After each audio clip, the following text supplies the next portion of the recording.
Jack Kirby is the king of comics, who made one of the greatest contributions to the industry. He created the most popular Marvel characters: Thor, Loki, the Avengers. The full list is endless, but at the same time, he didn't receive any recognition. He was always overshadowed by Stan Lee. Marvel stated that Kirby was a simple worker and didn't have any copyright. How did a person who was a genius be forced to fight for his work all his life? And why, in his old age, he was only known by devoted comic book fans? I've spent the last few weeks doing research. The answer I learned will make you question everything you know about the comic book industry. These are drawings of young Kirby. They already had a unique style, but his main work was Captain America. If you look at the early books, he drew everything from real life. In one fight scene, he subconsciously drew his uncle, and didn't know it until he took the page home and recognized him. Why so? Jacob Kurtzberg is Jack Kirby's real name. As you might have guessed, he had Jewish roots. His father insulted a German aristocrat who was an excellent marksman, and the German challenged him to a duel. Mr. Kurtzberg fled with his family to the land of opportunity, USA. At that time, immigrants had practically no funds. All of them worked in factories for low wages. Therefore, Jack's childhood was spent in a poor area of New York, on the Lower East Side. I remember my mother lighting the gas wicks. We only had one window in our apartment, and we had 4 people sleeping in one bed. And I made another mistake. What was that? Born short. In such areas, he was surrounded by the mafia, robbery, and violence. Shorty Kirby had to be able to stand up for himself. When he was 9, he was locked in a phone booth. 15 boys began to kick the booth and break the door. It just gave them pleasure. I don't know about my friends on the East Side. They accepted it. I didn't. Couldn't accept the poverty, and I couldn't accept my parents in poor circumstances. To avoid the cruel reality, Jack constantly read. It wasn't prestigious, so Kirby hid his love for books. At the same time, he found a talent for drawing. They lived in this tenement, and the tenements had these long hallways that were very dark.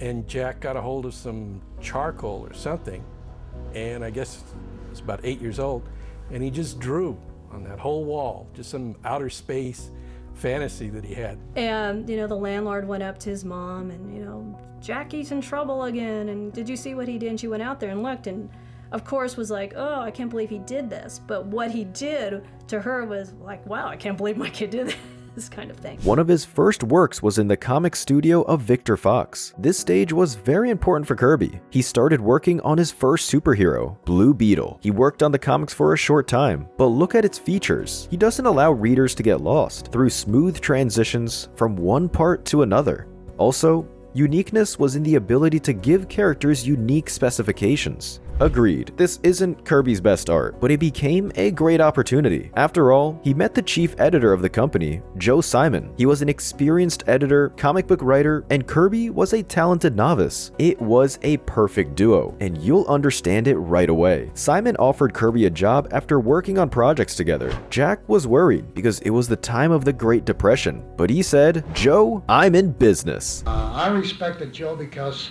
I'd never seen a guy from upstate New York, or a guy who wore such great suits.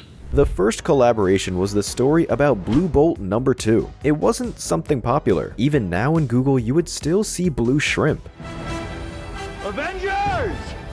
But the result was a unique combination of art and storytelling. According to Joe Simon's book, the next superhero was Captain America. All successful comics of that time had intelligent villains, so they thought, why not take a real person? Well, agree, it was nice to see Captain America beating Adolf on the cover.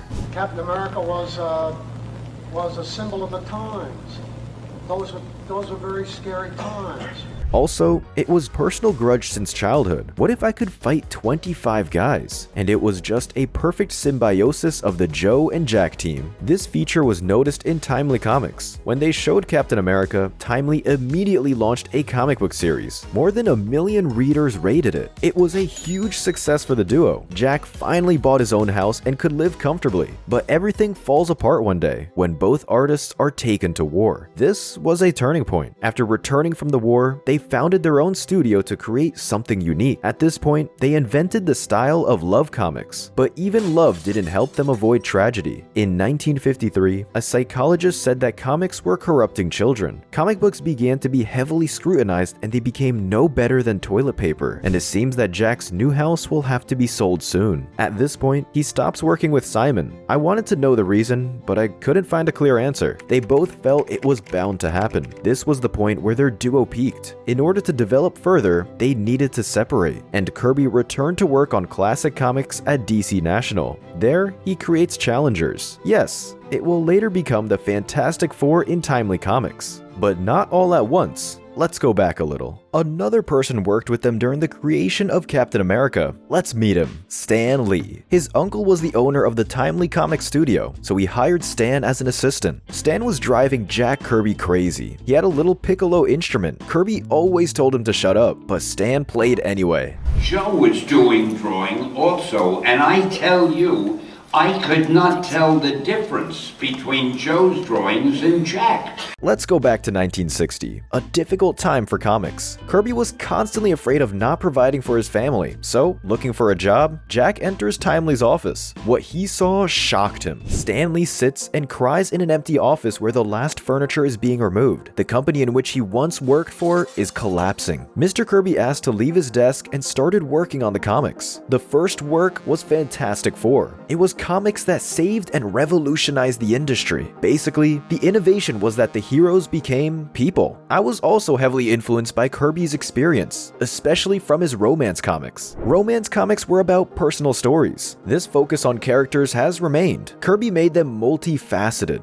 For example, my favorite thief is Dr. Doom, and he has a great superhero backstory. But let's return to the creators. Jack and Stan understood each other's strengths. Lee sold skillfully, and Kirby was the soul of this duo, infusing every panel with energy and life. This is especially noticeable from the scenes in space. Issue 4 has a perfect full-page spread, an impressive scene when the submarine rises. This is wow. I would compare them to Lennon and McCartney, and all subsequent works became cult. Hulk, Iron Man, Black Panther, they also revived Captain America. This was an important part. Remember it. We'll return to it later. In fact, it's crazy. Recently, Jack could have been left homeless, and Timely practically went bankrupt. And now, they're creating the biggest hits of all time. It was after Fantastic Four that Kirby realized that his imagination had no limits, and Stan Lee becomes an actual celebrity. He understood personal branding as a concept earlier than most artists, arguably even Andy Warhol. Only in 1966, more than 100 publications published articles about Marvel. Stan almost always was a star in these materials. He became especially close to fans when Stan's Soapbox was published. It's like a small social network. Marvel Network, True Believers, Excelsior. Do you still remember these phrases?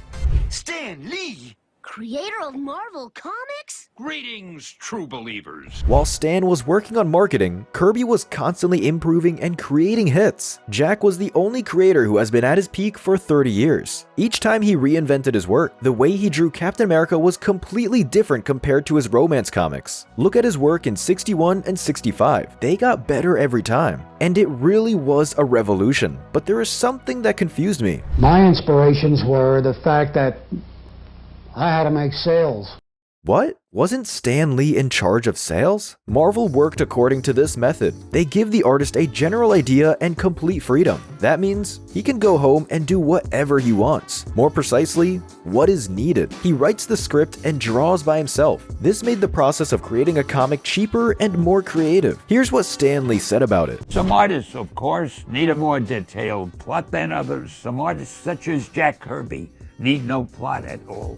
For the Marvel company, it was great. It sold millions of copies, while the creator didn't have a copyright, because in fact, the idea belongs to the company, and artists also worked like hell due to large volumes. In 1966, the Herald Tribune published an article. It praises all the characters created by Stan Lee. Kirby wasn't interviewed, but was described as saying, if you were standing next to him on the subway, you'd think he was a foreman's assistant in a belt factory. Jack called Lee and was very angry. This became the reason after which they almost didn't communicate.